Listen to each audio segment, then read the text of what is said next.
About the biggest stories that matter to you the most. Breaking news, John Calipari is finalizing a 5-year deal to become the Arkansas Razorbacks' next head coach, covering college sports like no one else. The biggest guests in sports. We now welcome in Hall of Famer Jim Calhoun. Such a pride I had, I came to connect. The legend, Tim Tebow, joins us. We'll run it back. I like it. The legend, Herschel Walker.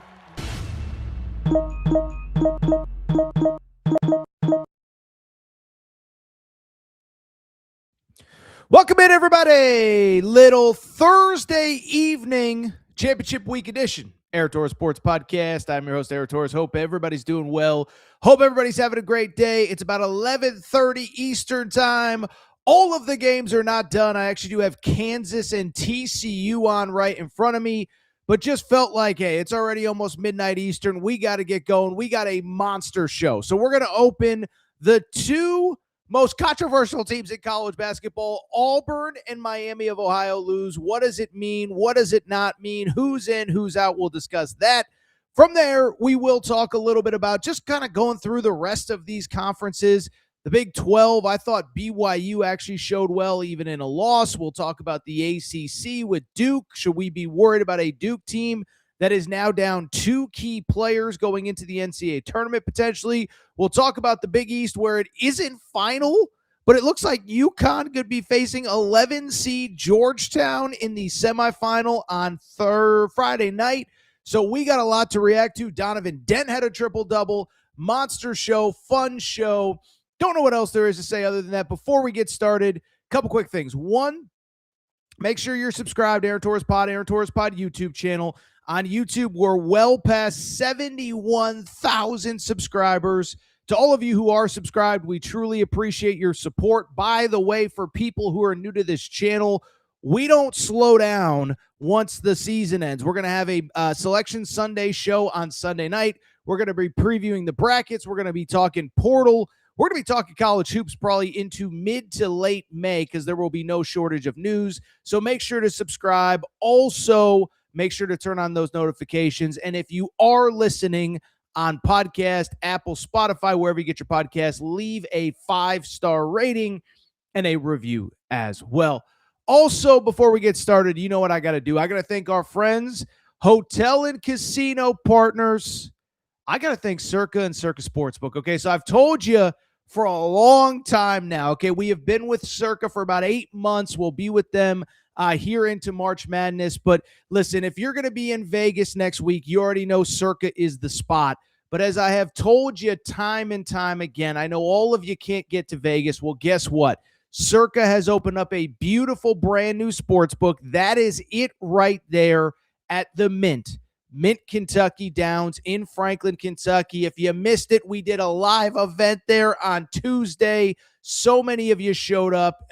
The great part about the event, let me say this really quick, it was the fact that so many people said, I didn't know this place existed. I'm so glad you've told us about this. This is where I'm going to be hanging out for March Madness. So if you live in the Nashville area, the Bowling Green area, swing by, check it out. If you think you want to get there for March Madness, hit up my friend Heather. You'll be hearing from Heather next week. Because it's just going to be the place to watch March Madness. And then, of course, as we get into the summer, plenty of NBA playoffs, plenty of Masters, golf, the World Cup is coming up. So you want to check it out. Brand new Circa Sportsbook at Mint Kentucky Downs. They call it the Mint, and we do appreciate your support. With that said, busy Thursday night in the world of sports. Listen, I know the crowd will be late arriving because there are still games going on. No more time, no ways. Let's get to the topic of the day. Topic of the day. Listen, there are two very controversial teams. Let me say this.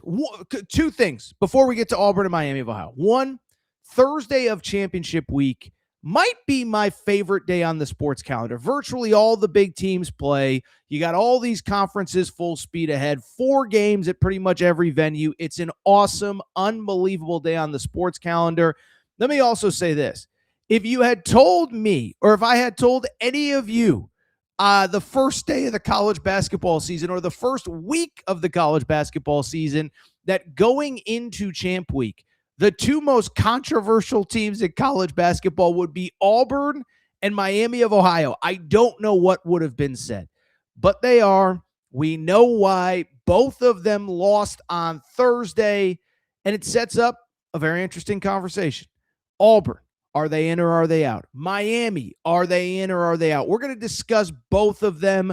We'll get to Miami in a second, but I do want to start with the Auburn Tigers. Auburn, really interesting team. So we did a show around this time last night, and one of the things that stood out about that show was that basically everybody that was on the bubble kind of lost on Wednesday, right?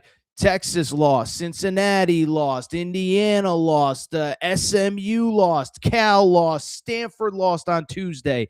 And so Auburn, by defeating Mississippi State, you kind of sat there and said, listen, I don't know if I feel great about this, but if they can beat Tennessee, they are going to be into the NCAA tournament. They entered Thursday 17 and 15 overall, excuse me. We know that no at-large team has ever gotten a bid with 16 losses. Auburn was probably going to end up with 16 losses at some point, but you felt like if they could get that win over Tennessee, that they might, in fact, actually make the NCAA tournament. Well, I'll tell you what, it looked good for the Auburn Tigers early. Sorry, producer Matt. I don't even know if you were watching, my man. You were helping me with some other stuff. I know you were. But Auburn started off well. They were up at halftime. You kind of felt like they're going to get this win. Unfortunately, a 20-0 run in the second half. Trailed 11 points, 22-2 run, 20-0 run. They trailed by 11, the Tennessee Vols. Well, guess what? Tennessee gets the victory, and with it, the Auburn resume is very much on the brink. Okay, so listen, we're not going to spend too much time from the Tennessee perspective, and we're going to hit on every big team in college basketball over the course of the next, 30, 40 minutes or so. But for Tennessee, it was a very nice win. Nate Amen, who of course has been in and out of the lineup with an injury, was phenomenal in this game. But the story is the Auburn Tigers, and the story was, again, you felt like if they could get the victory today, if they could get the victory on Thursday against Tennessee, they would be in. And so I bring it up because it does not happen. And now they go into Selection Sunday. It's not even just Selection Sunday. It's really the bigger picture of the totality of college basketball, right? They leave Nashville on Thursday. They fly home. They got to watch all these teams from across the country. They got to hope nobody weird when, Georgetown doesn't win the Big East. They got to hope that nobody weird wins the Mountain West. Nobody weird wins the A-10. And so I just bring it up because they are sweating. And I do believe that the win on Thursday would have put them into the tournament. But without it, they are now at best sweating and at worst outside of the NCAA tournament. Now, listen. Bigger picture, there's a debate of do Auburn fans even want to watch this team?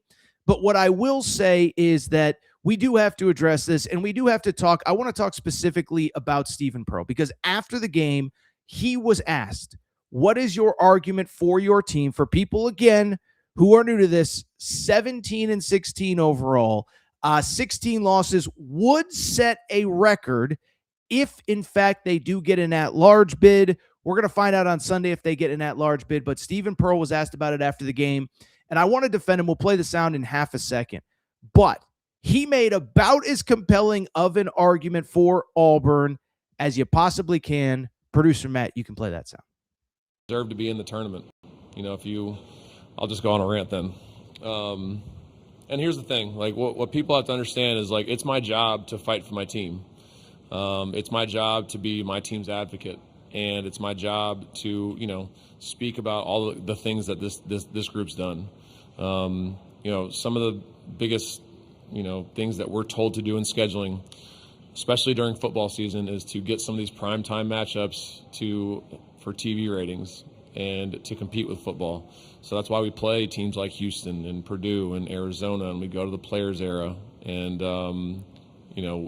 we do all those things. So we scheduled a really hard, out of conference schedule.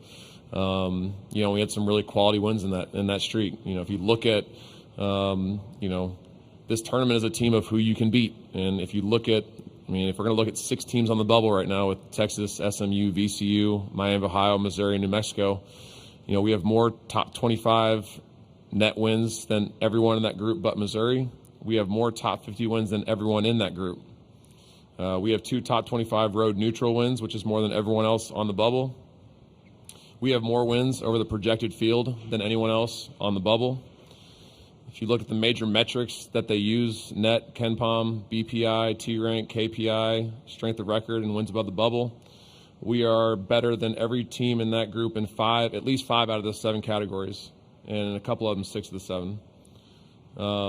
If you look at our strength of schedule, overall we're at 3, and out of conference we're in 15. And if you look at the rest of that list, they're far below us as far as the schedule that we played. So, we did the things that were asked of us in scheduling, and with 10 new guys, that was probably a little aggressive on our part with 9 underclassmen. But our guys have some of the best wins in college basketball, and this team deserves to be in the tournament. It's a team that can win games in the tournament. And, I think they've done enough ultimately to have their name called on Selection Sunday. That was Stephen Pearl after the game making the argument for his team.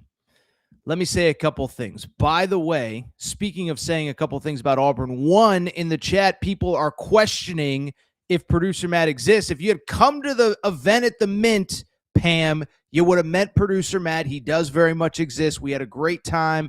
Pam, we appreciate your support. Your T-shirt is in the mail. We'll discuss that in a minute. But to get back to Stephen Pearl, let me say this, and I'm going to do something that is going to surprise you. Whatever happens with Auburn, it does not matter to me. My alma mater is going to the NCAA tournament. If you're a Kentucky fan, if you're an Arizona fan, if you're a UConn fan, if you're a whatever fan, your team's going. So I don't get bonus points and I don't get extra viewers if Auburn makes the NCAA tournament. As a matter of fact, I'd say it's the opposite. I think Auburn fans are largely over this team. But what I would say is this. If Auburn gets left out, I certainly have no problem. But if they get let into the NCAA tournament, I am actually okay with it. I know that's a little bit controversial, but let me explain. First of all, before we even get into Auburn's actual resume, can we all acknowledge this is quite literally the worst bubble that has ever existed? I don't even think it's figurative. I think it's quite literal that this is the worst bubble that has ever existed, okay? And so part of this is who is your competition for these spots? And what did I say a minute ago? Who is Auburn competing with for bubble spots? Texas, who just lost yesterday. SMU, who just lost yesterday. Cal, who just lost yesterday. Indiana, who just lost yesterday. Cincinnati, who just lost yesterday. And so it's not that Auburn made it one day further than those teams. It's that nobody on the bubble is really making the compelling argument as to why they should be in. Now, listen, we're going to talk Oklahoma later in the show. Maybe Oklahoma keeps winning and they make that argument. Missouri, by the way, we'll talk about them later. They lost on Thursday. And so if there were all these teams that were sweeping through conference championship week, and by the way, as we record, Missouri is still playing. Thank you, Matt. They are up comfortably on Texas A&M. If this was a week where everybody was winning and SMU was proving they belong in the tournament and Indiana was proving they belong, then I would feel differently. But all of these teams are flawed. All of these teams are losing. And Auburn does have the one thing that most of them don't, which is actually a lot of very good wins. And so when I look at Auburn, there are two things that are true. One, nobody on the bubble has a good resume. Otherwise, they certainly wouldn't be on the bubble. And if they were, then Auburn would be way off the bubble because they clearly have flaws on their resume. And people in the chat are talking about it. They did lose to Mississippi State earlier in the year. They did lose to an Oklahoma team at the time, which was not a good win. So I'm not going to sit here and say that there are not holes in their resume. The counter to that, though, is this. If we can't talk solely just about total losses without acknowledging that they do have some great wins. They did beat Florida on the road, which is arguably the best win that anyone in college basketball basically has all season long. They did beat St. John's on a neutral. They did beat Arkansas at home. They did beat Kentucky at home. Auburn does have a lot of total losses, but when you look at it from the opposite perspective of who did they beat, I do think there is some merit to the fact that they beat some pretty good teams. They beat NC State at home. I know it's not an amazing win. They beat Queens College, who's going to the NCAA tournament. They took care of Arkansas, as I said. They beat Texas in their only matchup with the Longhorns, who were a bubble team. And so what I'm trying to say is I would not be mad if they got put in, because at the end of the day, to me, one, I do think what Stephen Pearl said was interesting. He said, how would you match up if you actually got in the tournament? Auburn is a team that no one would want to see because they have been proven capable of beating certain teams. And so we will see what happens, but I just want to say this. Listen, let me I know I'm all over the place. Let me start by saying that if it was up to me, we would get some of these smaller school teams in, right? The teams that are really good that don't win their conference tournaments, those are the teams that I'd love to see, but that's not happening. So if you're comparing, say, a 16-loss Auburn team against a 14-loss Texas team who they beat head-to-head, a 16-loss Auburn team over a 14-loss Indiana team that lost to Northwestern twice in the last week, I'm sorry, but it's hard for me to get fired up. And so we will see what happens as we record right now. I believe with Joe Lunardi's most recent update, Auburn was the first team out of the tournament. And I also believe I heard on the Oklahoma-Georgia broadcast that if Texas A&M broadcast, that if Oklahoma were to win, they would then be the first team out. And so we will see what happens. All I'm trying to say is if Auburn were to get in, I would have no problem. My guess is there's too many teams still playing. I do think they ultimately get left out. But again, when you're comparing them against a very flawed Texas team, a very flawed SMU team, a very flawed Indiana team, a very flawed Cincinnati team, whomever, I have absolutely no issues with it. Really quickly, I don't have a lot prepped for Miami. Miami of Ohio entered conference championship week at 31-0, and it is worth noting that for the first time this season, the Miami Redhawks did fall in a game, this one in the MAC quarterfinals. How about this? To Frank Martin's, that Frank Martin, formerly of South Carolina and Kansas State, bald head, mean guy.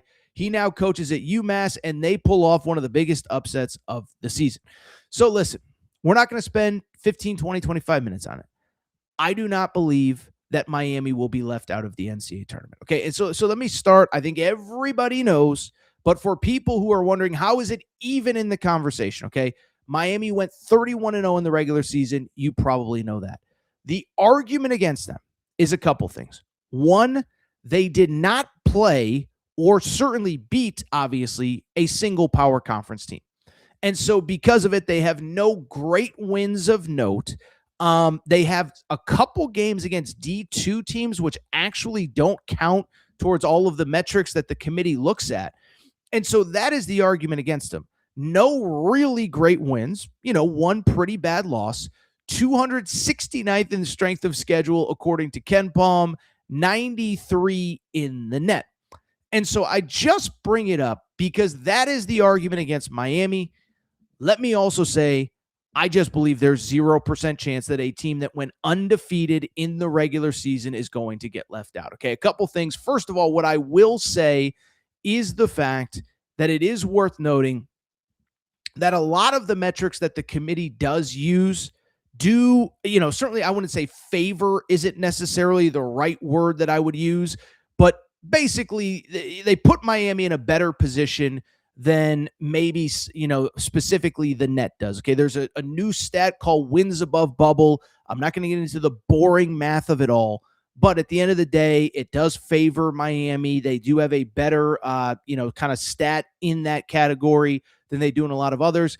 And I do think there is a human element to this of you cannot leave out a team that went 31-0 in the regular season. For people who do not know, NCAA tournament expanded to 64 teams in 1985. That is now 41 years ago. Makes me feel old because, that was right around when I was born.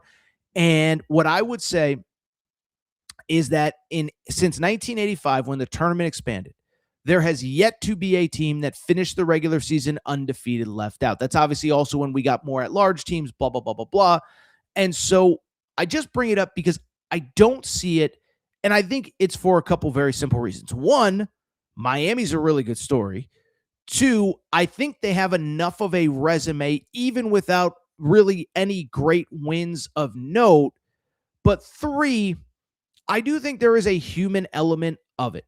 I think, one, there are, ADs in that building, mid-major ADs in that building, even high-major ADs in that building that know they are going to be you don't want to be the guy or girl that was part of Miami being 31-0 up until conference championship week and being left out of the NCAA tournament. So you have that element of it. I think the other thing is, and listen, I don't know that the NCAA would ever, hand out an edict. I think it would absolutely, positively send the absolute wrong message to leave out Miami of Ohio from the NCAA tournament. And what do I mean by that? What I mean by that is if you leave out a team that went 31-0 but lost in their conference championship game, what you are telling virtually all but about 7 or 8 conferences is this. What you are telling all but probably about 80 to 90 teams in college basketball is this. The regular season doesn't matter. Don't even try. Don't even schedule. Don't even bother. Who cares? Your whole season is defined by what you do over 3 or 4 days in a conference tournament. And I don't think that's the message that the committee wants to send. I think whether it's actually true or not, I think they want to send the message of anyone can do it. It's March Madness. Miracles happen. All that good stuff, even if it's not true. I think they want that myth to be out there of hey, if you have a great season, we are going to reward you for it. And so I just don't see the world where Miami of Ohio gets left out of the NCAA tournament. Now, listen, I do think there's a possibility that depending on who else wins this week, I saw Joe Lunardi has them as an 11 seed. Could I see them being sent to Dayton, especially for a made-for-TV game? I could. I don't love that, by the way. I'm just saying I could see it. I don't see any way they get left out. 31-0. And again, part of this is what goes back to what we said about Auburn a minute ago, which is a part of the bubble and who gets in is who the competition is. And so when you're talking about a lot of inherently flawed teams, I understand that Miami doesn't have a great resume. I understand that they don't have the quad 1 and quad 2 wins of a lot of other people, right? But at the same time, again, this is an incredibly weak bubble. If it was stronger, if it was different, if everybody was playing well, maybe you could make the argument. If Texas was 26-7 and still somehow on the bubble instead of 18-14, that's a lot different. But as we said with Auburn, Texas lost on Wednesday. Cincinnati lost on Wednesday. Missouri lost on Thursday. Cal lost on Wednesday. Who else? Stanford lost on Tuesday. I mean, all these teams that entered the week on the bubble did nothing to hurt them. And so part of it isn't just what you did, but who else is around you. Maybe I'm dead wrong, but I do think Miami gets in. I'll also say this. This is very random, and it's another conversation maybe for another day. I think we got to tweak the net because for people who don't know how the net works, the net is obviously the main metric that the NCAA Tournament Selection Committee uses. And I was talking to actually Pam, since you don't believe he exists. I was talking to producer Matt about this the other night, is the fact that the net rewards teams for margin of victory. That's, by the way, why you see a lot of your favorite teams keeping their starters in late in games. So you're incentivized to schedule really good teams and then really bad teams that you can blow out. And kind of those middle tier teams get squeezed out of games because even if you beat them, it doesn't look great in the computer if you only beat them by 6 or 8 points. So I think the net needs some major tweaking, but Miami of Ohio, I would be stunned at this point if they were not in the 2026 NCAA tournament. We'll wait and see. I wouldn't be sweating that much. I would be sweating much more if I was, an Auburn fan, a Texas fan, an SMU fan, assuming those fans actually want to see their team in the NCAA tournament. But I would be a lot more worried if I was them. All right, so what we're going to do, we're going to take a quick break. Come back when we do. Talk about the rest of the conferences across college basketball. We'll take some of your questions, some of your comments. Start with the ACC, Big 12, SEC. Lot to react to. Quick break. Be right back. All right, we're going to get back to the show in a minute. But before we do, you know what we got to do. We got to thank our friends. We got to thank our partners. We got to go ahead and thank Cauley Puffs and CauleyPuffs.com. Yeah, you see the logo on the back of the screen right here. Okay, so I've told you all about Cauley Puffs, but family-owned company, not far from where I live. Joey, a huge sports fan. And one day he was sitting on the couch and he said, you know what? I need a snack that is both healthy but delicious, something my kids are going to love, something my family's going to love, something I'm going to love. And so he came up with Cauley Puffs. This is the new age health food snack. You don't need to go to the grocery aisle and buy all that crap, the Doritos, the Fritos. No, my friends, you need Cauley Puffs. Baked, not fried, avocado oil, no grease, healthy ingredients. But here's the best part. They taste freaking delicious. Actually, there's another best part. In addition to tasting delicious, in addition to being healthy, they are also taking care of listeners of the Aaron Torres pod. Okay, so check this out. All you got to do is go to CauleyPuffs.com. That's CauleyPuffs.com, CauleyPuffs.com, and you can get 15% off any purchase with the promo code Torres. That's Torres, Torres. It's that simple. 15% off any purchase. One bag to try them out, 100 bags to cater a party. Doesn't really matter. Promo code Torres. CauleyPuffs.com gets you 15% off. Cauley Puffs also available on Amazon. You obviously can't get the promo code there, but CauleyPuffs.com, CauleyPuffs.com, promo code Torres gets you 15% off any purchase. Thank you to our friends at Cauley Puffs. All right, everybody. I'm back. Good to be back. Good to be back. Tell you what, the chat is pretty robust tonight, so I want to get to a couple comments here. First of all, we got all sorts of comments about producer Matt. Yes, he very much exists. Pam, you should have come to our event at the Mint. You would have met producer Matt. No, he is not a ghost. So, don't know what else there is to say about that. By the way, Dan, a couple interesting comments. Dan, first of all, says, Torres, I wanted to go to the Mint, but I'm sorry. Well, guess what? We're going to try to make this a regular occurrence. I cannot promise, but we're going to do our best.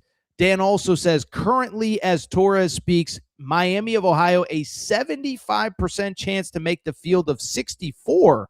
That's interesting. So they wouldn't even go to Dayton on Kalshi with about $1.77 million in volume. By the way, Dan, just pay attention. We might be talking a little Kalshi here in the coming days, but we'll talk about that in a minute. Couple other things. Dan references what I just said about the net. He says good information there. Again, the net rewards margin of victory. One, that's why you see a lot of your favorite teams leaving their starters in until late. But two, that's what makes it so tough for the Miami of Ohio's of the world to get even games during the regular season. We actually had Travis Steele on the show a few weeks ago. He said, listen, I get it. I would do the same thing. Play quad ones, which look great on the resume, and quad fours that you know you can blow out. So thought that was interesting. Dan references that two teams from the Mountain West are alive on the bubble. Champy ass, is Santa Clara in? So interesting, producer Matt and I were at the Mint on Monday, Tuesday when Santa Clara beat St. Mary's and then lost to Gonzaga. The St. Mary's game, I'll say this, Sean Farnham, a guy that I have a ton of respect for. He's a good friend of mine. We've had him on the show many times, as a matter of fact. But with Farnham, I bring it up because we had him on the show, and the only reason I bring it up is because he was saying on the broadcast after the St. Mary's game, Santa Clara is in. It's not even a discussion. Blah blah blah blah blah. This and that. I don't know that I feel quite as strongly as Farnham did or does. I hope they're in, because I actually think they're a team that could win games. But to answer Champy's question, I think they're in. I don't know that they're in. I do think they are awfully dangerous, though, if they do get in. I would expect Santa Clara to be in. Pam is very lively in the chat, as always. By the way, Pam got herself a March is for Day Drinking t-shirt. We still have a couple of these available. I will mention, and Pam can attest this, we are out of smalls and out of larges. I have not updated the website yet, but if you want your March is for Day Drinking t-shirt, your March is for Day Drinking t-shirt, it's the great tee to have for March Madness, opening weekend, second weekend, and you're sitting around with the boys, you're having a few beers, you can order it, AaronTorresOnline.com/merchandise, AaronTorresOnline.com/merchandise. Also worth noting that you can just click that QR code and you can get your March is for Day Drinking t-shirt. Pam's is in the mail as we speak. Really quickly, I want to get to the rest of a busy day in the world of college hoops. We're going to rip through pretty much everything. But before we get to the rest of a busy day in college hoops, I know a lot of you want to go to games tomorrow or when the bracket is announced on Sunday. Well, guess what? If you need tickets, what you need to do is go to our friends and our partners. You need to go to SeatGeek. SeatGeek is America's #1 ticketing app. Over 28 million downloads. And what I love about SeatGeek, pretty straightforward. Two things. One, every ticket on the app, you know if it's a good deal or not. Green dot or red dot. Green dot means go ahead and purchase. Red dot means maybe you want to stay away, maybe obstructed views, maybe whatever, maybe this, maybe that. But you know what I really love about SeatGeek? They take care of listeners of the Aaron Torres pod. If you go to SeatGeek.com or the SeatGeek app, if you use promo code Torres, that's promo code TORRES, you get $20 off your first purchase. Any ticket to any game. You're a UConn fan, you want to go to the Big East tournament. You're a Kentucky fan, maybe you want to go to the Florida game on Friday. SeatGeek app, promo code Torres gets you $20 off. Maybe your team's eliminated. Maybe they stink. Maybe you need a distraction from basketball. It's not just college hoops. You can use it on concerts, shows, any ticket. If it's on the SeatGeek app, you can use SeatGeek.com, promo code Torres, SeatGeek app, promo code Torres to get you $20 off your first purchase. By the way, SeatGeek doesn't like me saying this, but if you've already used SeatGeek, use a different email, use promo code Torres, and you can use the promo code again. All right, let's switch gears. Let's keep it going. Let's rip through some of the conversation, some of the other big stories in the world of college basketball. Let's start with the ACC. I thought there were some interesting narratives out of the ACC. By the way, Matt, am I reading this correctly? I think the North Carolina game just finished. So North Carolina was down by 1 million. Then they rallied. Apparently, it was really close. Clemson ends up winning 80-79. Transparently, I missed most of that game because I was getting ready for this show. But what I did not miss was the 7 p.m. Eastern tip-off in Charlotte, North Carolina, the Duke Blue Devils. It was funny. You know, we were at the Mint. The Caleb Foster news breaks that Caleb Foster, their starting point guard, lead guard, whatever you want to call him, has suffered a foot injury and is out for the foreseeable future. And we did a quick hitter from the Mint, from the Circus Sportsbook, where I just said, listen, he's a very good player. This is Caleb Foster. I don't know how much it impacts the Duke Blue Devils, though. They're going to be fine. They have Cam Boozer. His brother is on the team. By the way, we do have a final. Kansas has beaten TCU 78-73. That game is fine. Anyway, Cam Boozer. Cam Boozer, not Carlos Boozer, Caden Boozer. I said they're going to be fine. There's no big deal. Don't worry about it. Duke's no issues, whatever. Well, I just bring it up because Duke got a scare, and maybe Torres underestimated just how good maybe Florida State is, but then also maybe I overestimated just how much Duke needs the guys that are hurt. No Caleb Foster, no Patrick Gong, but they survive the Florida State Seminoles by 1 point in Charlotte to advance to the ACC semifinals. As far as this game is concerned, a couple things. One, first of all, let me take half a second. Let me go ahead and give credit to the Florida State Seminoles. Okay, they're just kind of one of those teams that I don't know that I really spent that much time thinking about, and with good reason. On January 24th, they were 8-12. Well, guess what? Even with the loss on Thursday, they finished 18-15 overall. And while I'm not great at math, by my math, that means that they were 10-3 down the stretch, played really well. And frankly, when you look at a lot of these teams on the bubble that are going to miss the tournament, likely from the ACC, it's because they took losses to Florida State. Florida State beat SMU final week of the regular season. They beat Virginia Tech, who's on the wrong side of the bubble on the road. They beat Cal in the opening round of the ACC tournament. And so credit to Florida State, but to me, the story of this game is Duke, and the story of this game is maybe that Duke isn't quite as invincible as I thought they were without their key players. Caleb Foster out, Patrick Gongba out, and everybody's saying the right things about how those guys could, in theory, come back and this and that. I mean, when you're talking foot injuries, I just don't know that those guys are going to be coming back as quickly as possible. And what really stood out about the game to me, transparently, is that when I watched the game, what stood out was Duke really with those two essentially has no depth, right? So Cam Boozer's amazing, but Malik Brown was kind of the big guy that came off the bench. Well, now he's starting. He immediately gets in foul trouble. You have no real backup big at that point. Nick Kamania is a guy who's basically like a stretch four who had to play like 30 minutes in this game. And then without Caleb Foster, Darren Harris, who is a guy who was barely playing at all, is now your backup guard that has to play a ton of minutes. And so I don't want to overreact, but again, this really did change my perspective on Duke as far as what Duke is capable of without those guys. They get the win. I am worried a little bit about Duke. We'll see what happens from here. They get Clemson on Friday night in the semifinals. They will play Clemson on Friday in the semis. Earlier in the day, we had two results. The first one, Virginia takes care of NC State for the third time this season. Virginia with the win. Virginia, by the way, the quietest 28-4 team in the history of college basketball, but they beat NC State 81-74. What was interesting about this game was that a topic that we addressed on this show last night. Remember, last night we were talking about this LSU Will Wade story. There was a reporter in Louisiana that essentially said that he believes that Will Wade is a candidate for what we assume to be a soon-to-be vacant LSU coaching job, right? LSU finished in 16th place in the SEC. It's year 4 for Matt McMahon, 3 losing seasons, and there seems to be a belief that Matt McMahon probably justifiably will not be back next year. And a report out of Louisiana said that Will Wade is the number 1 candidate and that he could, in theory, return. Well, I bring it up because more than anything on the court, what was interesting was what happened after the court. Will Wade was asked about this. He was not happy about it. Here's what he had to say.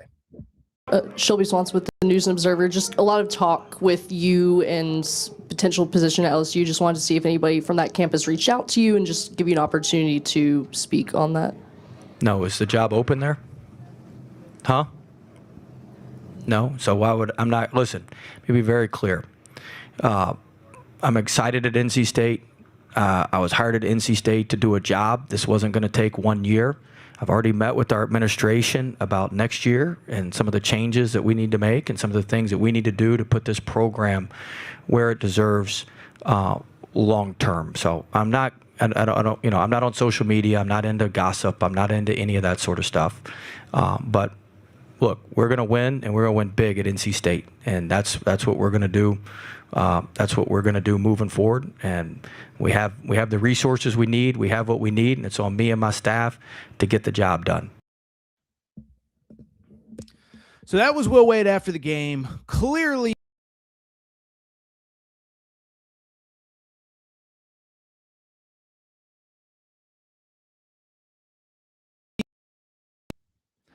Matt, how do I sound? Matt, how do I sound? Okay. Will Wade clearly not happy with the questioning after the game. It's kind of interesting. I don't think he gave the most definitive, I am definitively coming back, but he didn't do like the Dan Lanning, there is 0% chance, stop asking this. This is a stupid question. I'm going to be here as long as they want me here. But it was pretty close to that. He talked about needing to address his, the issues with the program and blah, blah, blah, blah, blah, and this and that. I thought it was a pretty good answer. Listen, until either LSU announces Matt McMahon is back or LSU fires Matt McMahon and brings in a new coach, there is going to continue to be speculation. I'm just not somebody that, listen, we talked about it last night. I made the argument why I think there's some justification to it.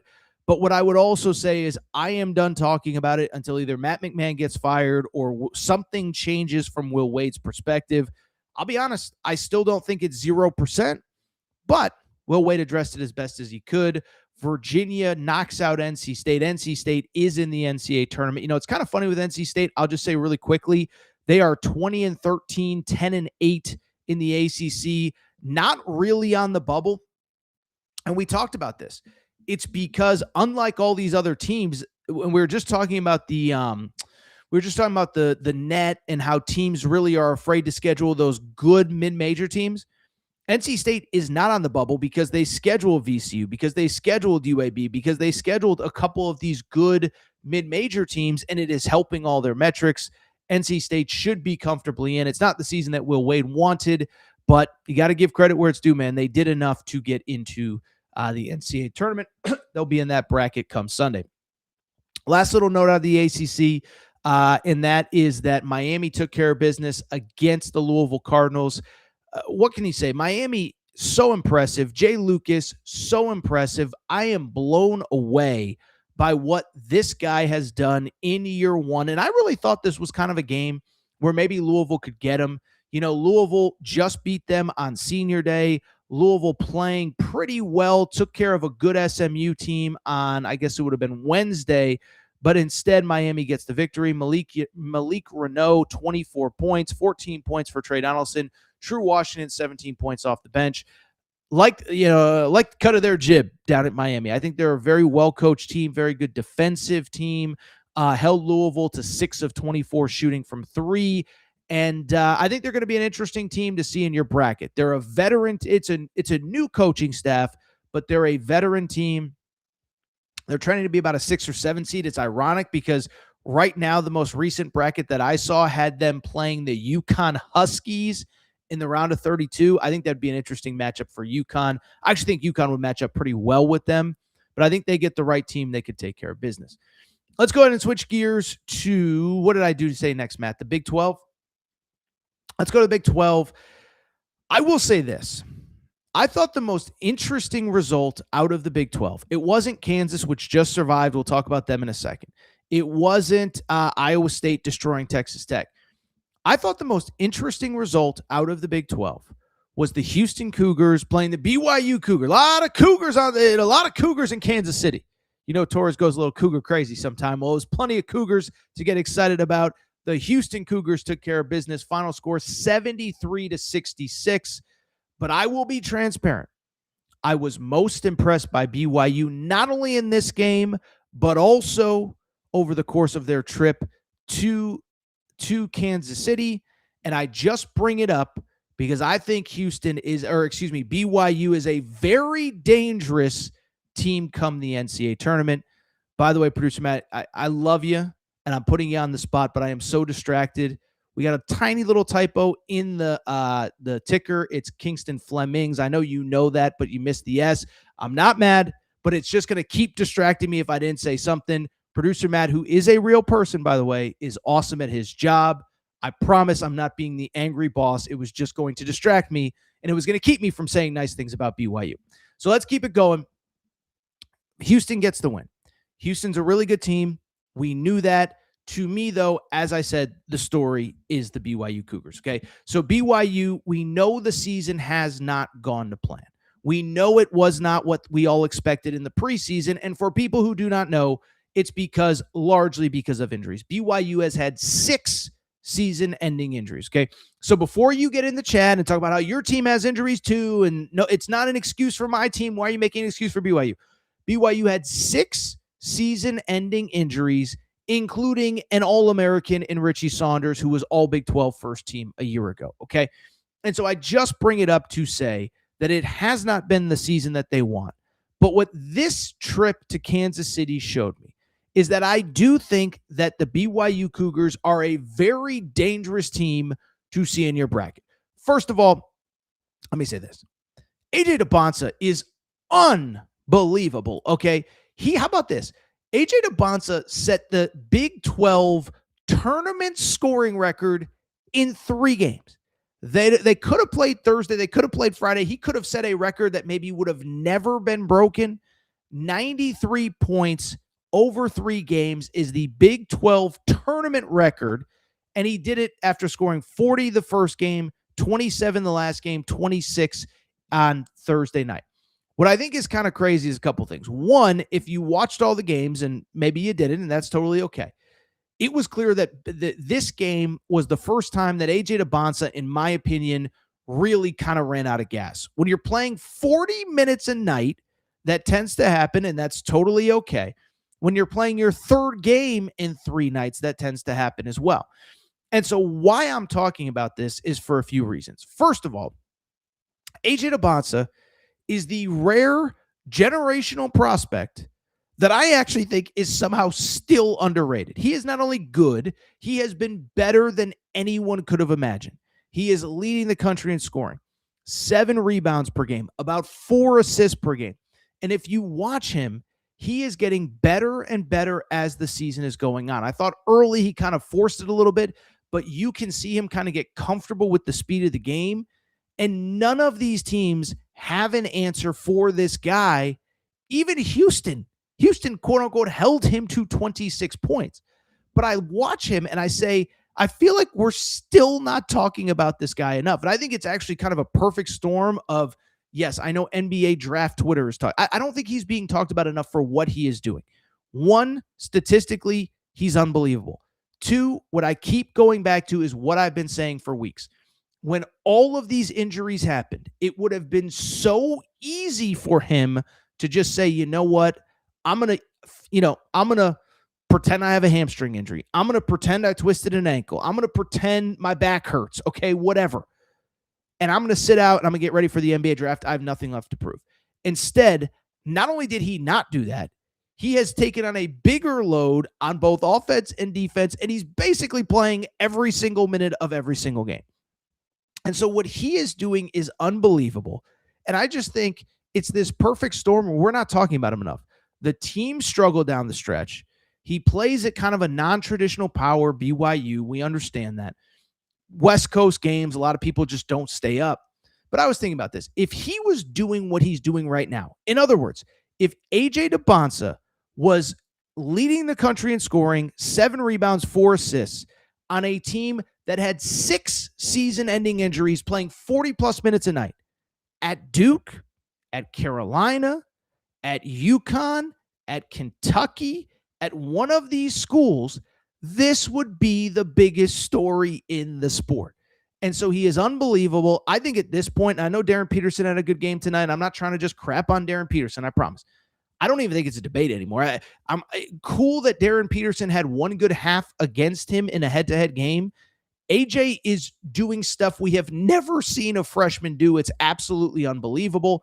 And I think he's definitively the number 1 pick. But I think bigger picture, what this week showed me, BYU is a team that people want no part of or should want no part of in the coming weeks. Because listen, this is how their season ended. Beat Texas Tech, final game of the regular season. And I know they weren't great the week before. West struggled with West Virginia, whatever. Struggled against Cincinnati as well. But at the same time, beat Texas Tech, go to Kansas City, take care of Kansas State, take care of the team that they played on, take care of West Virginia on Wednesday night. And what I think has stood out to me is this, is that clearly you don't want injuries to your best players. You don't want injuries to Richie Saunders. You don't want injuries to your 6-man Dawson Baker.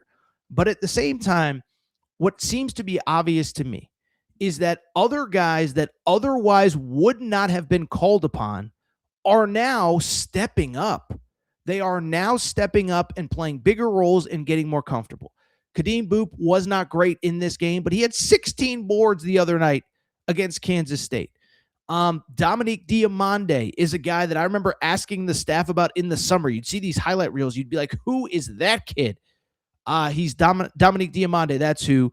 Again, statistically, he doesn't jump off the page. Watch the games. He's got a sick dunk in every game.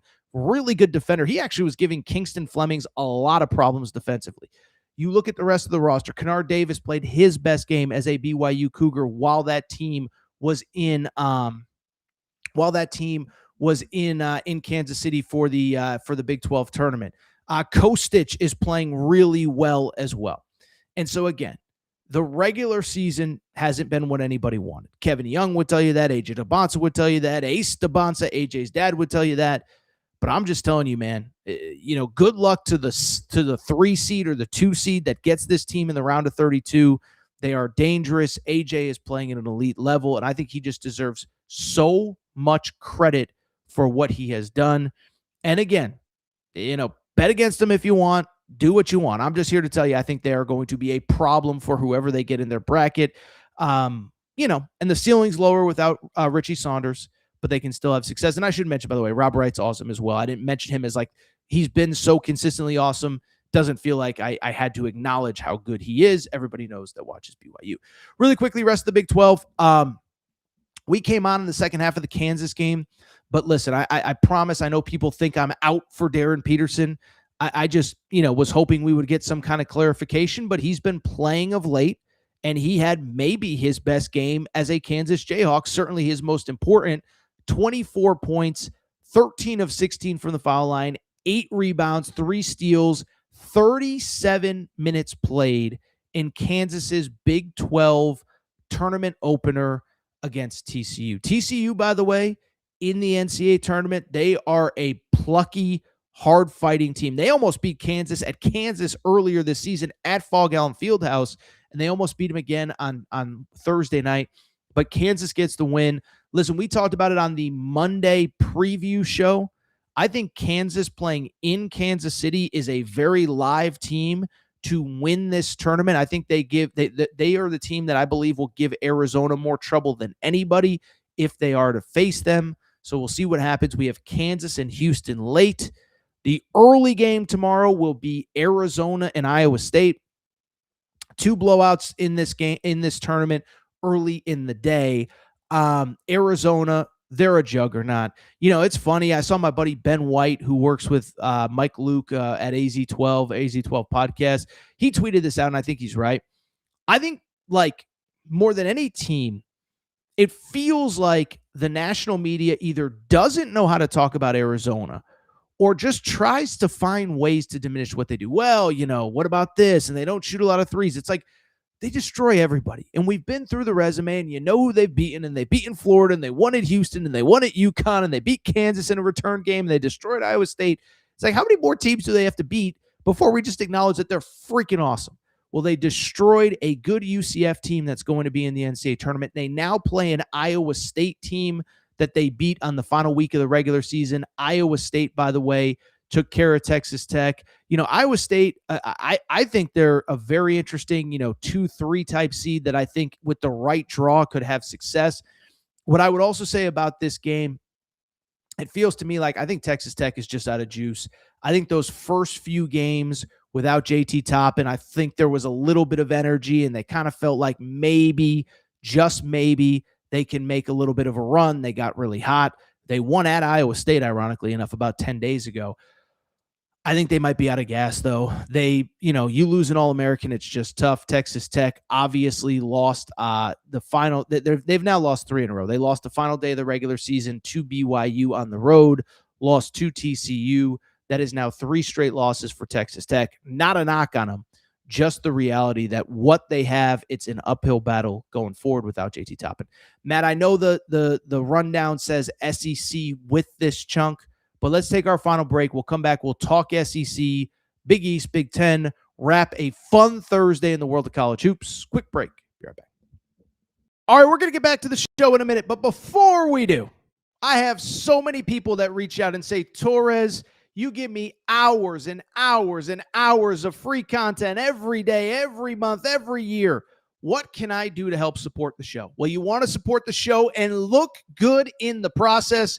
Make sure to check out and support the Aaron Torres Media merch store at aarontorresonline.com/merchandise. Some of you wondering, what can I get in that merch store, Torres? Well, Kentucky fans, we got our Mark Pope Hope and Pope t-shirts. That is right. Mark Pope, monster first year. Year 2 is going to be even better.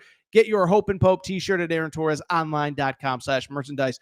Arkansas fans, the Big Pig Invasion is coming. It is here. John Calipari has things rocking. Get your Big Pig Invasion tees. Again, aarontorresonline.com/merchandise. St. John's fans, we have our Big Rick Energy t-shirts. And if you're just a college basketball fan in general, guess what? Your March is for Day Drinking shirt. That is the shirt that you need year-round, but especially for the next NCAA tournament. You can order yours now. By the way, football fans, we got you covered too. Nebraska fans, new era, new rules, the t-shirt that you need before the start of this coming season. And oh, by the way, if you're a Colorado fan, if you're just a Coach Prime fan, we have our Dion shirts and hats, more of them than we know what to do with. So to check out the full line of Aaron Torres Media merch and also support the show, good news is we're going to have even more for the fall. Check out the Aaron Torres Media merch store at aarontorresonline.com/merchandise. And for more information, you can always reach out at Aaron Torres Podcast Questions at gmail.com.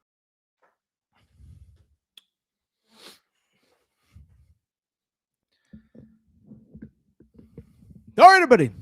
I'm back. Good to be back. Good to be back. Final segment of the show. So good to be back. Was just changing the channel. One game left. New Mexico. Talk about a team on the bubble. You don't want to be losing to the 11 seed San Jose State at the Mountain West tournament. We will be monitoring that. Matt, is there anything interesting in the chat before we wrap the show, or is everyone just arguing with everybody else? Not much, huh? Let's see. I got one I'll go to. AT, in your I like this. AT, in your opinion, does Oklahoma have to beat the Pigs tomorrow if they want a chance in the NCAA tournament? So Oklahoma, one of the more impressive runs late. They are now Oklahoma. Let me see here off the top of my head. You know what? I'll tell you what. Let's switch gears to the SEC. This is the perfect way to do it. Let's start with Oklahoma. Oklahoma destroyed Texas A&M 83-63. This one wasn't even close. It wasn't even competitive. Oklahoma, with the win, has now won 6 straight games and 8 of 10. And to the question from our friend at 1982 Boomer Sooner, is Oklahoma in the NCAA tournament? Okay, so first of all, with bracketology, I don't do it on a day-to-day basis, so I always feel bad saying anything certain because, Joe Lenardi and Mike DeCourcy, they look at spreadsheets all day, every day. I always say, I'm not good at math. That's how I ended up at UConn. It was addition and subtraction. If I can't do the math on my fingers, I don't do much math, but Oklahoma does get the win. And like I said, they've won 6 straight, 8 of 10. And what I would say is a couple things. One, Joe Lenardi does have them now, I believe, as the first team out. But so in theory, they do have to win. I don't know that this matters, but I kind of think that it should. What's crazy about them being on a 6-game winning streak right now, they have quite literally beaten every team in the SEC that is currently on the bubble. In other words, what do I mean by that? Who did they beat during this stretch? Well, they beat Auburn. That's a good place to start. Auburn on the bubble. They beat Missouri. We're going to get to Missouri in a second. They're on the bubble. They beat Texas. Texas is on the bubble. They did beat A&M. They did lose to A&M a few weeks ago. I don't think A&M is really what I would call a bubble team. But I think, listen, let me say that. I'll say this. To 1982 Boomer Sooner, I was actually, ironically enough, on TexAgs, the big Texas A&M radio show today. And David Nuno and I were talking about this.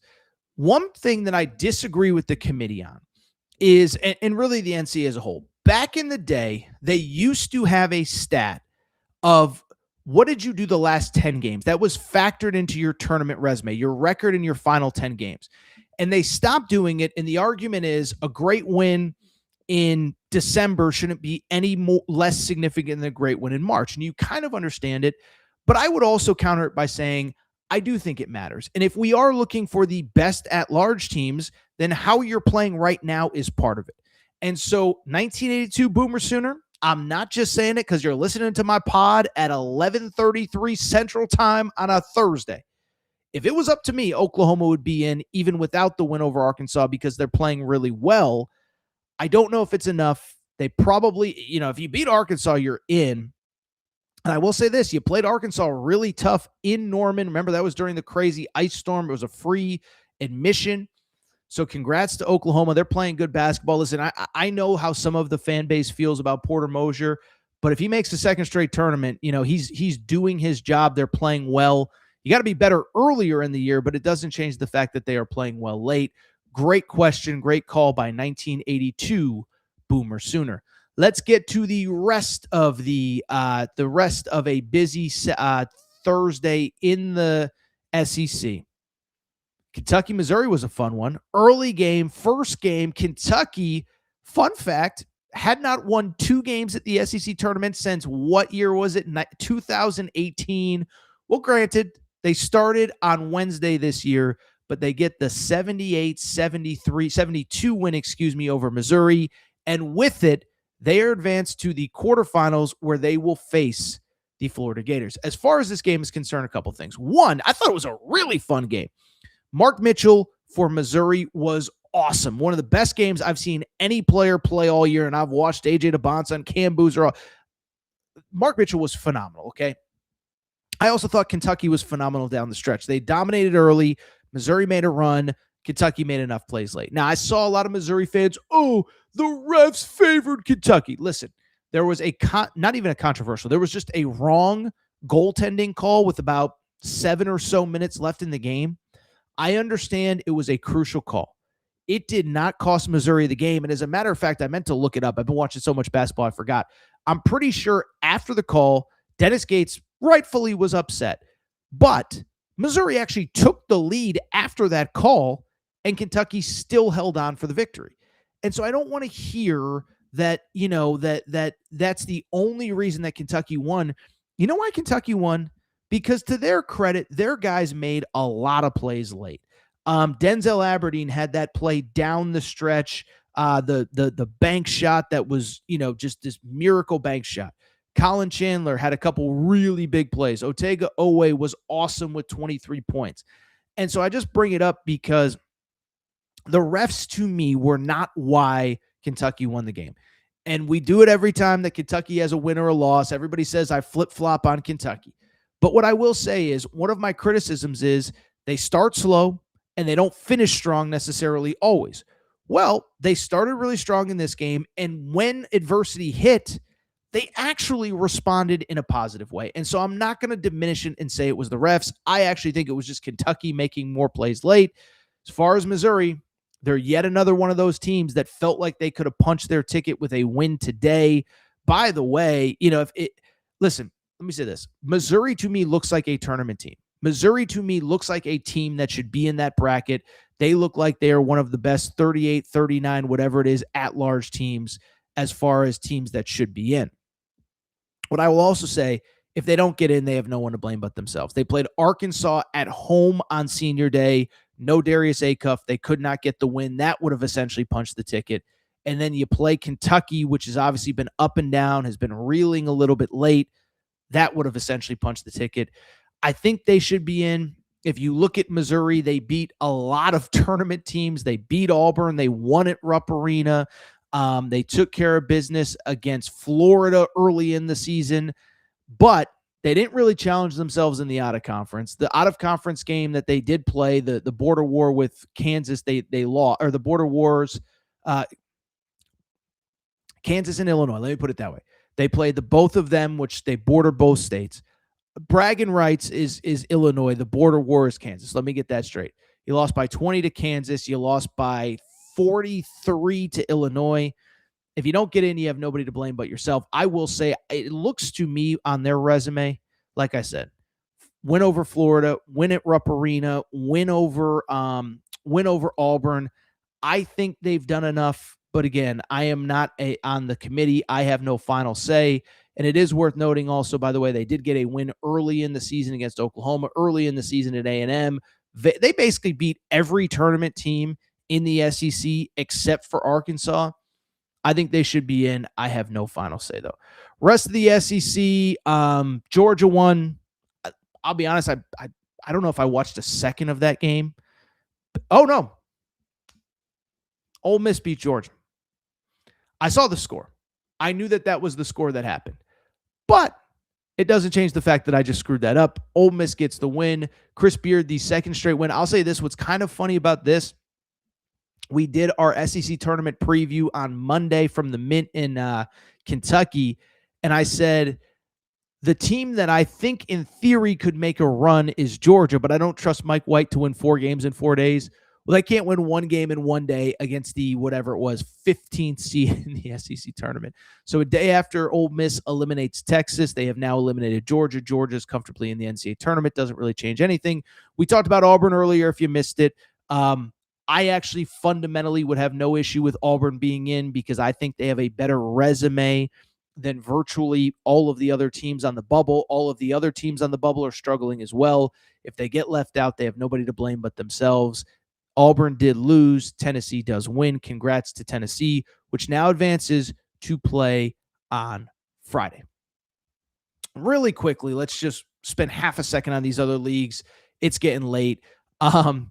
Big East. So first of all, Big East, let's start with a couple things. One, the early game, St. John's takes care of Providence. It's kind of interesting. Providence, it was reported that Kim English, their head coach, had already been told that he was fired. Then it was reported that that's not true. I do think this is the last game that Kim English coaches at this program. And what I will say, I know you guys and girls love the transfer portal. Go do some scouting of Providence's players because they got some dudes on that team who are going to be very coveted if the coaching staff is fired and if they do enter the portal. And by the way, we don't speculate on who's going to enter the portal before it happens, but I think it's fair to say if there is a coaching change, more often than not, players will at least explore entering the transfer portal. But like I said, Jameer Jones, 12 points per game as a freshman in the Big East, 39% shooting from three. Stephon Vox is a guy that I really like from overseas, 16 points per game as a true freshman in the Big East. Also, I don't even know how to say the last name. The big guy, though, is a monster. 7.5 points, 8.5 boards, 2.5 blocks. Excuse me, I'm just telling you, go scouts, go do some Providence scouting because they are a good squad. Their season is over. I think Kim English, their coach, will be out as early as Friday. Seton Hall, Torres is Seton Hall Pirates. If you missed the show on Monday, this was my surprise pick to win the Big East tournament. They knock out Creighton out of the tournament. Seton Hall, why would I like Seton Hall to potentially win this tournament? They played St. John's and UConn. You're going to have to beat at least one, probably both. Of their 4 games against those two teams, they lost to UConn, and UConn by 4 points on senior day at UConn and by 5 at home. They lost by 5 and 7 to St. John's and just played St. John's tough the final game of the regular season. I think they can pull off an upset. They play St. John's in the early game. The late game, UConn will play. We'll get to who they play in a second. UConn, best game outside of St. John's they've played in months, but they've played good games before. Can we get 2 or 3 good games in a row? That's the big question. Ironically, this is crazy. They will play the 11th seeded Georgetown Hoyas. There are only 11 teams in the Big East. So Georgetown finished tied for last place. They got the 11 seed. They beat DePaul on Wednesday night. They beat Villanova on Thursday, setting up the old 2-11 matchup in the Big East semis. What's interesting about this game, you're going to sit there and say, well, UConn's going to win by 100. UConn played Georgetown twice this year. UConn won by 4 at home, and they won by 2 at Georgetown. This team gives UConn so many problems.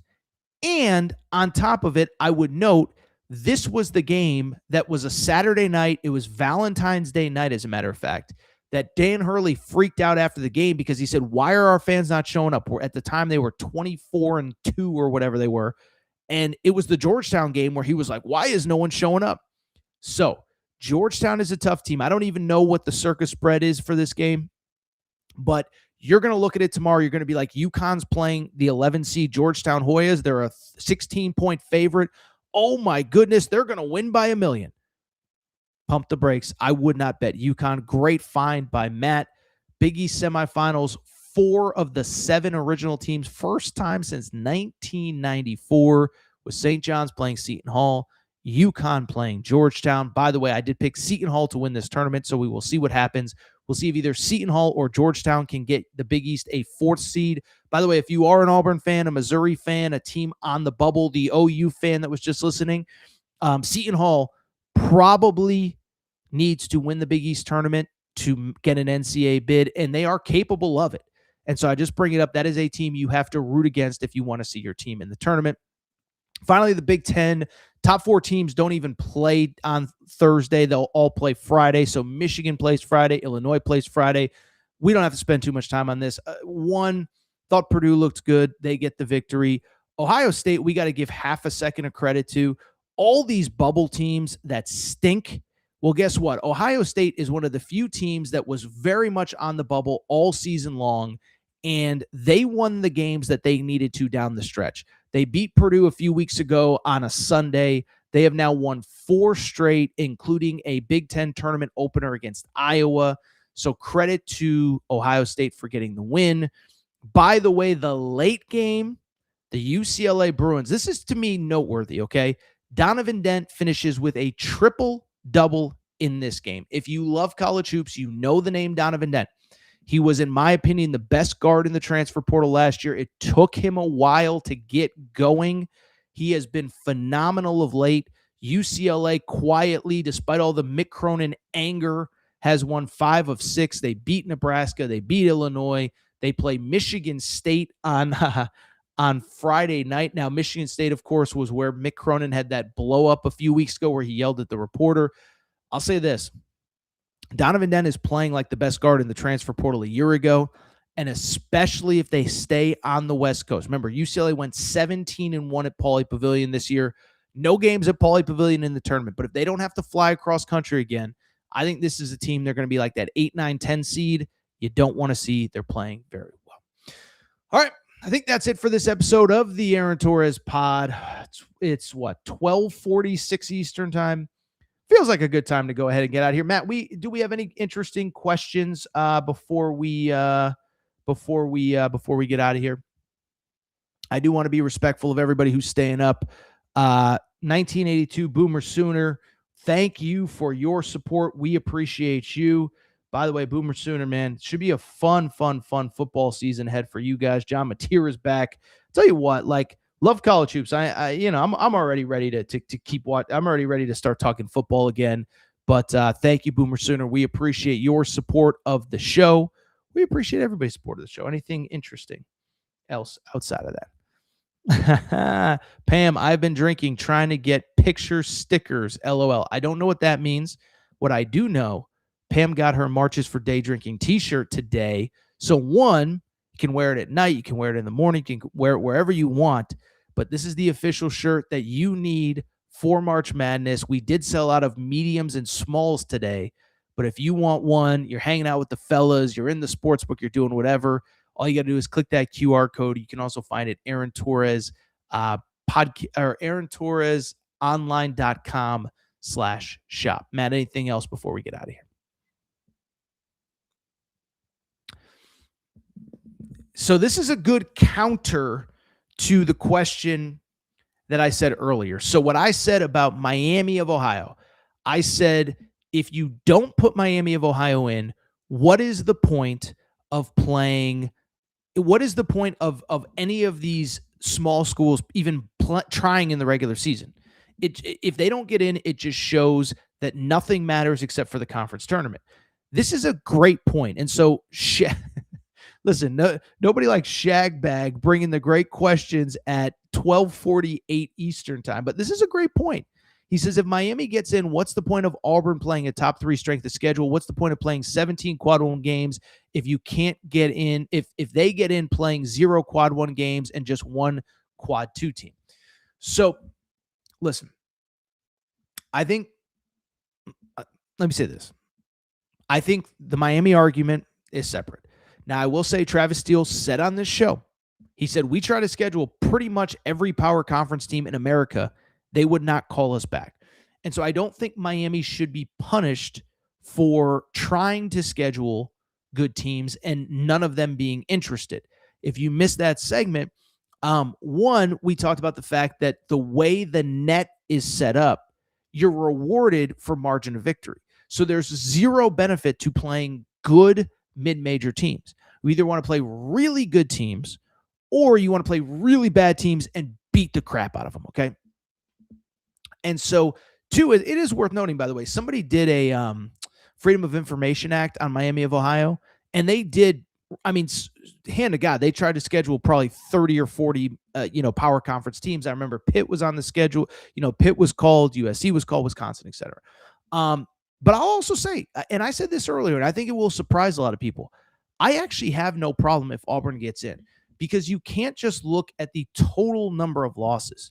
You have to look at the total number of losses relative to the bubble. Well, Texas has 14 losses. Indiana has 14 losses. Cincinnati, I think, has 15 losses, okay? So, one, everybody on the bubble basically has a lot of losses. And two, and I do think it is actually a fair point by our new friend, our new star listener who's just bringing it at 12:52 Eastern time, Shagbag7.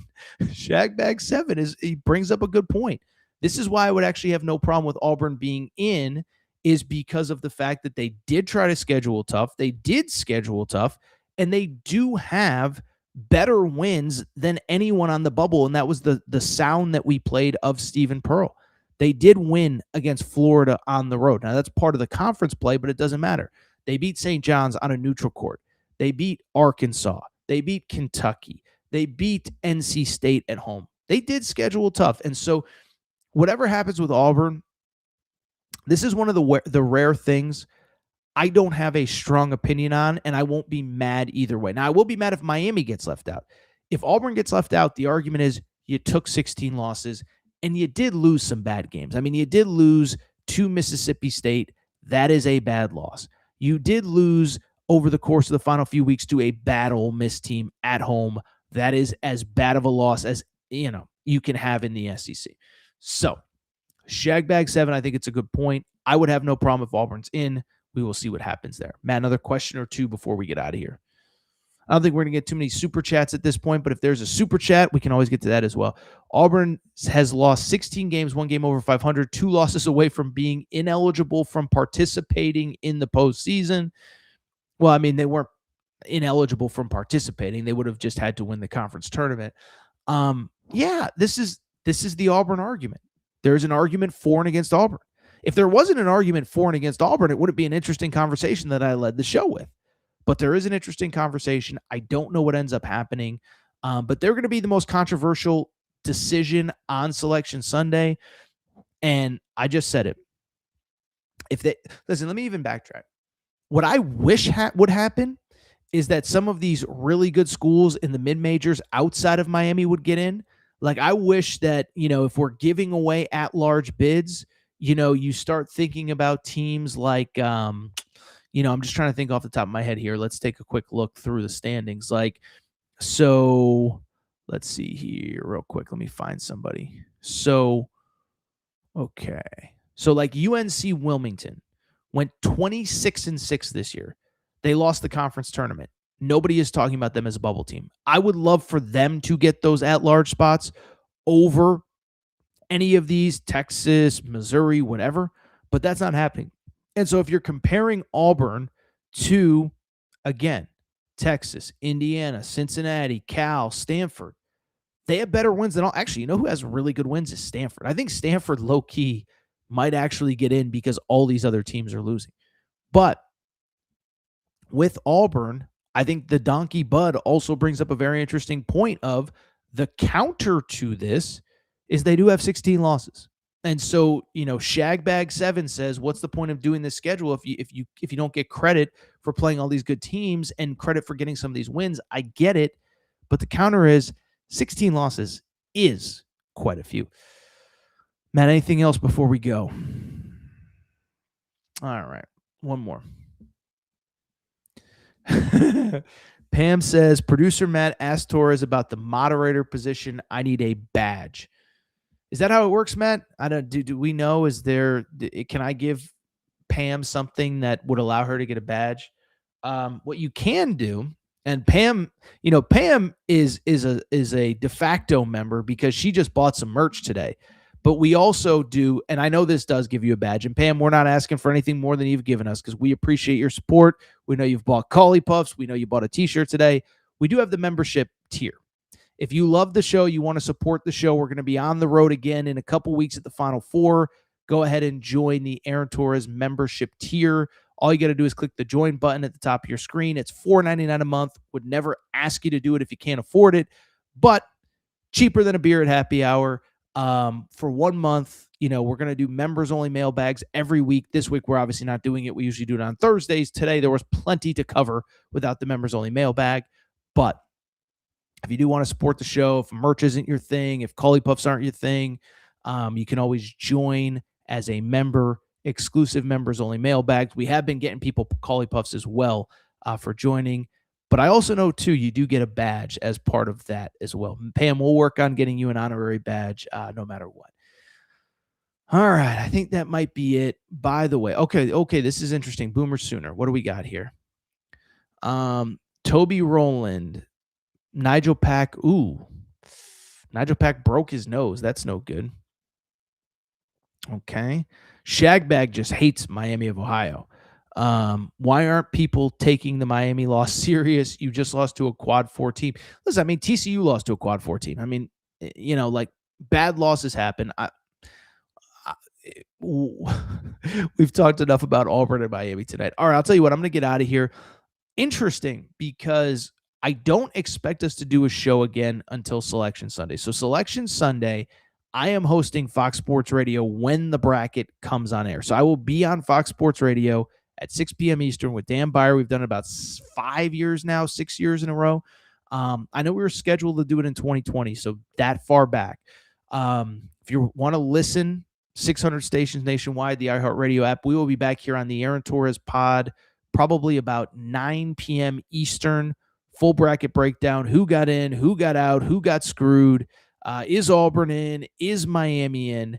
There will be plenty to discuss.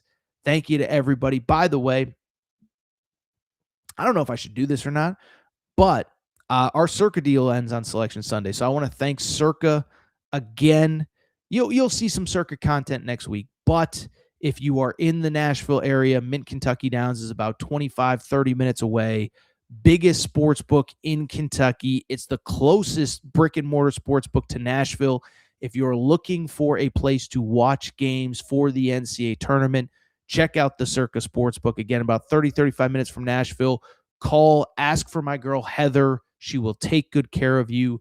But that is where you want to watch games for the NCAA tournament. Mint Kentucky Downs. By the way, like I said, we had our party on Tuesday. Everybody that came was like, I had no idea how cool this place is. Hand to God, ask those folks.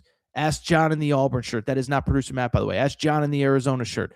Ask Chad and his wife, who were celebrating their wedding anniversary. And by the way, for people, I didn't get pictures with everybody, so I apologize, but we had our event on Tuesday night. It is an unbelievable place to watch sports.